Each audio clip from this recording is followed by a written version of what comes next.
here behind me is an example of a Winterburn holly. This is a Nellie Stevens holly. Many Nellie Stevens hollies got Winterburn in Pennsylvania this year.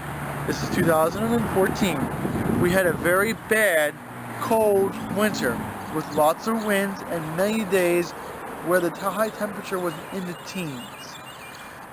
When you see trees like this, it is something to be concerned about, and you should monitor it. There is a couple things you can do. The first thing to do is a lot of people like to take off the dead leaves. You don't really have to do that, and sometimes you don't want to do that because if you take off a leaf that's dead, that you think it may be dead, it actually may not and may hurt the tree later. The best thing to do is to wait for a little bit later in the spring to see which leaves are actually good and which leaves are actually bad before you remove anything.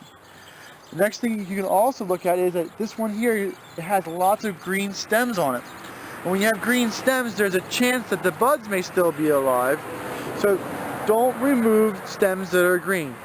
Wait until later in the spring to see which stems blossom out with new buds and flowers and which stems are actually truly dead. You can see right on this one here, it's just about ready to flower with the flowers of the Nellie Stevens holly. So you don't know how far back where the buds are. Just give it some time and you'll see which buds are alive and which buds are dead. The main idea is don't panic when you see your plants like this. Give it some time, see how the plant's going to react before you go start ripping out and getting new trees. And this was a well-established Nellie Stevens, is that correct? Yes, this was planted in here probably when it was like 4 to 5 feet tall, and it's definitely up to 8, maybe even a little bit up to 9 foot tall.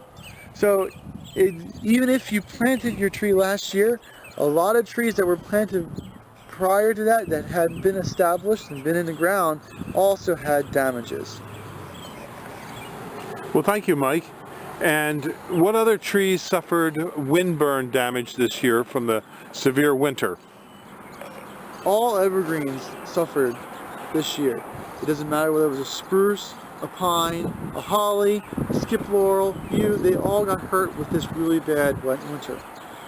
Just give whatever you see. Sometimes you'll see stuff that loses the needles, some of it doesn't look very good.